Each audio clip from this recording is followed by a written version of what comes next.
মন থেকে বানানো এই রান্না রেসিপি যে এত মন ছুঁয়ে যাবে তা স্বপ্নেও ভাবেনি। গোবিন্দভোগ চাল জলে ধুয়ে আধ ঘন্টা জলে ভিজিয়ে রাখতে হবে। এবার চিকেনের মধ্যে হলুদ গুঁড়ো, লঙ্কা গুঁড়ো, জিরে গুঁড়ো, ধনে গুঁড়ো, টক দই, আদা রসুন বাটা, পাতিলেবুর রস, স্বাদমতো নুন, সর্ষের তেল দিয়ে খুব ভালো করে মাখিয়ে 15 থেকে 20 মিনিট ম্যারিনেট করে রাখতে হবে।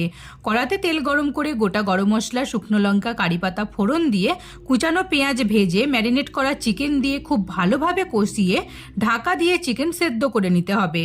চিকেন খুব ভালোভাবে সেদ্ধ হয়ে গেলে জলে ভিজিয়ে রাখা গোবিন্দভোগ চাল দিয়ে চিকেনের সাথে মিশিয়ে পরিমাণ মতো গরম জল, স্বাদ মতো নুন, কুচানো কাঁচা লঙ্কা, ধনেপাতা দিয়ে ঢাকা দিয়ে গ্যাসের ফ্লেম স্লো করে সেদ্ধ করে নিতে হবে। সমস্ত উপকরণ খুব ভালো করে সেদ্ধ হয়ে গেলে ঘি, ধনেপাতা কুচি দিয়ে ভালো করে নেড়ে গরমের দিনে বা রাতে গরম গরম পরিবেশন করুন আপনাদের ভালোবাসার মানুষদের। রেসিপি ভিডিওটা ভালো লাগলে প্লিজ সাবস্ক্রাইব করতে ভুলবেন না কিন্তু।